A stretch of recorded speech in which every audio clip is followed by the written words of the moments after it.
وزیراعظم شہباز شریف کا سیلاب متاثرین کو بجلی بلوں میں ریلیف دینے کا فیصلہ، عمل درآمد کے لیے وزارت خزانہ کو IMF سے رابطے کی ہدایت۔ ملک بھر میں سیلاب متاثرین کے بجلی بلوں پر GST، ایکسائز ڈیوٹی اور فکس سرچارج ختم کرنے کی تجویز۔ Income tax, retailer sales tax اور دیگر اضافی ٹیکس ختم کرنے پر بھی بات جاری۔ بجلی بلوں پر ریلیف کا بوجھ وفاقی حکومت اٹھائے گی۔ وزیراعظم نے وزارت خزانہ کو IMF کو راضی کرنے کا ٹاسک سونپ دیا۔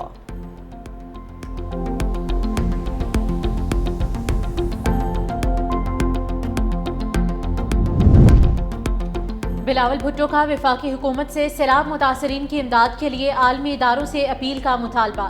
چیئرمین پیپلز پارٹی کا وفاقی حکومت کے مالیاتی اور زرعی ایمرجنسی کے اعلان کا خیر مقدم۔ بے نظیر انکم سپورٹ پروگرام کے تحت متاثرین کے لیے ریلیف کا اعلان نہ کرنے پر شکوہ بھی کیا۔ ایکس پر اپنے پیغام میں چیئرمین پیپلز پارٹی نے کہا کہ وزیراعظم نے ذاتی طور پر متاثرین کو بے نظیر انکم سپورٹ پروگرام کے تحت ریلیف دینے کی یقین دہانی کرائی۔ وفاق کی جانب سے بین الاقوامی امداد کے لیے اپیل میں تاخیر بھی ناقابل فہم ہے۔ سیلاب سے سب سے زیادہ زراعت کا شعبہ متاثر ہوا۔ وفاقی حکومت زرعی شعبے کی بحالی کے لیے ہمارے اقدامات میں ہماری مدد کرے۔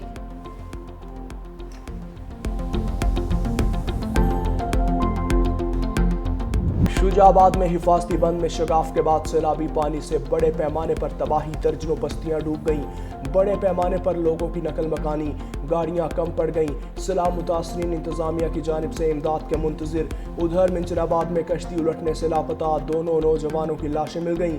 ایک لاش علاقہ مکینوں، دوسری ریسکیو اہلکاروں نے تلاش کی۔ کشتی ڈوبنے کے واقعات میں ہلاکتیں 11 ہو گئیں۔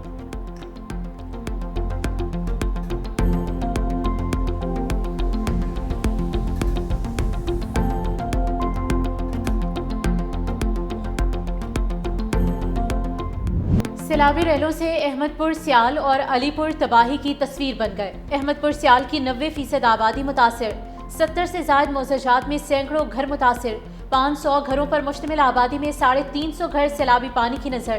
متاثرین کی مکان دوبارہ تعمیر کرنے کے لیے حکومت سے امداد کی اپیل۔ علی پور میں پجنت بیراج کے مقام پر انتہائی اونچے درجے کے سیلاب سے تباہی، ہزاروں لوگ بے گھر ہو گئے۔ متاثرہ افراد محفوظ مقامات پر منتقلی کے لیے حکومتی امداد کے منتظر۔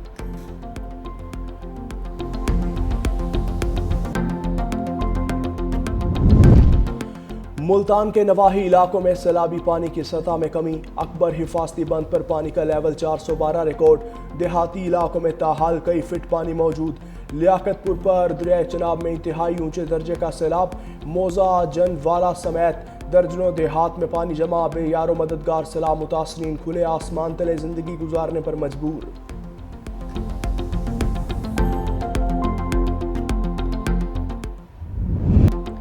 پانی میں ڈوبے متاثرین مدد کے لیے چلاتے رہے، کوئی مدد کو نہ آیا۔ جلال پور پیروالا میں سیلابی صورتحال گھمبیر، ہر طرف زندگی اور موت میں کشمکش کے مناظر۔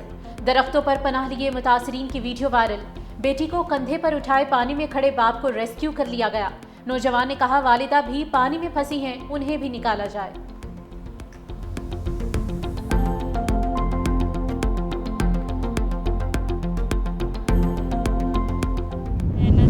کامن دی جگہ ہے، نہ بالان دی خوراک ہے، نہ سارے پلے، نہ میں آپ کو سنبھال سکنے، نہ تھا بچوں کو سنبھال سکنے۔ دوائیں کچھ نہیں ملتی تھے، نہ کوئی میرا علاج ہے، کچھ نہ میں آخری مہینہ ہے۔ زمین پانی میں ڈوب جائے تو امید کہاں جائے؟ سیلاب سے سر پر نہ چھت رہی، چار دیواری نہ تحفظ۔ ملتان میں بے سر و سامانی کے عالم میں حاملہ خواتین در بدر۔ قسمت کی ماری پروین بی بی کو سر چھپانے کی جگہ تو مل گئی، لیکن خیمہ بستی میں میڈیکل کی کوئی سہولت میسر نہیں۔ صاف پانی، خوراک اور ادویات کا بھی فقدان۔ رات کی ٹھنڈ، دن کی دھوپ اور ہر طرف مایوسی کی زنجیر۔ آنے والے بچے کا خیال ایک بھاری پتھر کی طرح ہر وقت سر پہ سوار رہنے لگا۔ وزیر اعلیٰ پنجاب مریم نواز کا رحیم یار خان کے سیلاب متاثرہ علاقوں کا دورہ۔ وزیر اعلیٰ مریم نواز لیاقت پور کے نواحی علاقوں میں سیلابی صورتحال کا جائزہ لینے پہنچ گئیں۔ مریم نواز گل محمد لہنگا اسکول میں قائم فلڈ ریلیف کیمپ میں سیلاب متاثرین سے ملاقات بھی کریں گی۔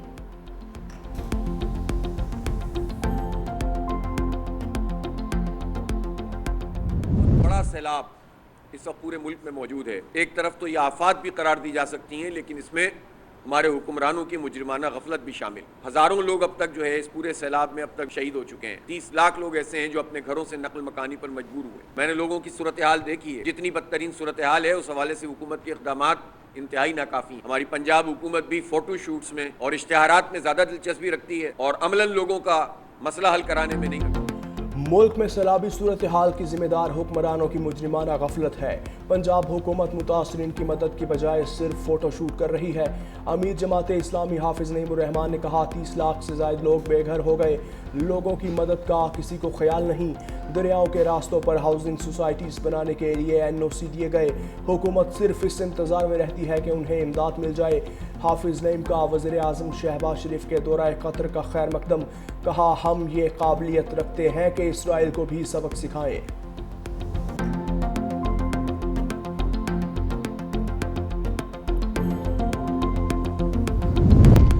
ملک میں سیلابی صورتحال کے باعث MD کیٹ امتحانات کے شیڈیول میں تبدیلی کا فیصلہ. 5 اکتوبر کو ہونے والا امتحان اب 26 اکتوبر کو ہوگا. وفاقی وزیر مصطفیٰ کمال نے کہا شیڈیول میں تبدیلی کا فیصلہ طلباء کے وسیع تر مفاد میں کیا.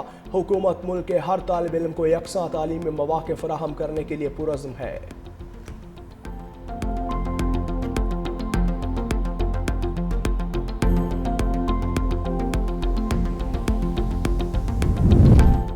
ایمان مزاری میری بیٹیوں کی طرح ہے. میری بات کو سیاق و سباق سے ہٹ کر پیش کر کے طوفان کھڑا کر دیا گیا. چیف جسٹس اسلام آباد ہائی کورٹ سردار سرفراز ڈوگر کی ایمان مزاری سے متعلق ریمارکس پر وضاحت. کہا میں نے ایمان مزاری کو بچوں کی طرح سمجھایا لیکن وہ سمجھ نہیں رہی تھی. میں نے کہا تھا آپ میرے فیصلوں سے اختلاف کر سکتی ہیں, ذات پر بات نہ کرتی. میں نے تو نہیں کہا تھا کہ پکڑ لوں گا. اس بات کو کل سے پھیلایا جا رہا ہے. ہادی صاحب سے کہا انہیں پکڑ کر لے جاؤ ورنہ توہین عدالت کی کارروائی کروں گا. توہین عدالت کی کارروائی ہوئی تو بچی کا کیریئر خراب ہو جائے گا.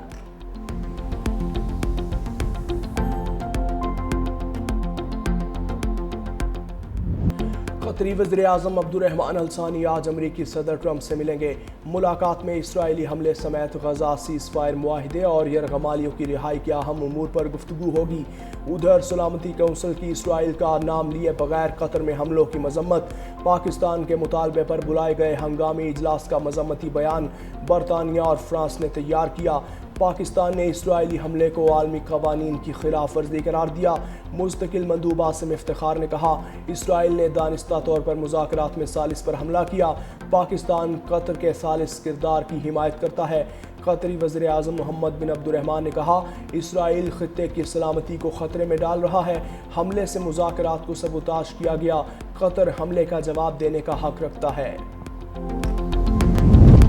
اسرائیلی وزیر اعظم نے غزہ پر غیر قانونی قبضے کے منصوبے کی منظوری دے دی. غزہ سٹی میں 3,500 نئے اپارٹمنٹس تعمیر کیے جائیں گے. اسرائیلی فوج کی غزہ پر بمباری بھی جاری. خان یونس، الشاتی کیمپ اور شیخ رضوان پر گولہ باری سے مزید 53 فلسطینی شہید، درجنوں زخمی.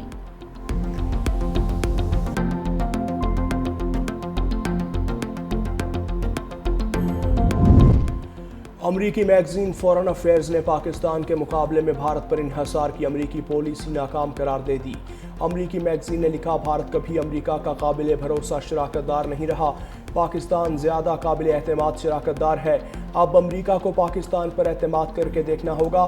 بھارت پر یک طرفہ توجہ خطے میں دراڑیں اور جنگ کا خطرہ بڑھائے گی. پاکستان کی قومی سلامتی پالیسی میں امریکہ اور چین کے ساتھ متوازن تعلقات پر زور ہے. پاکستان ماضی میں بھی امریکہ اور چین کو قریب لانے کا پل بن چکا.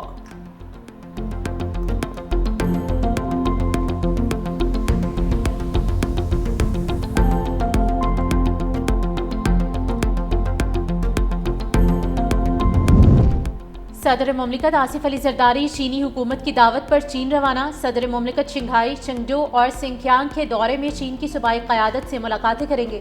ملاقاتوں میں پاک چین تعلقات، تجارتی اور اقتصادی تعاون اور پاک چین اقتصادی راہداری پر تبادلہ خیال ہوگا. دونوں ممالک کثیر الجہتی فورم پر تعاون پر بھی بات کریں گے.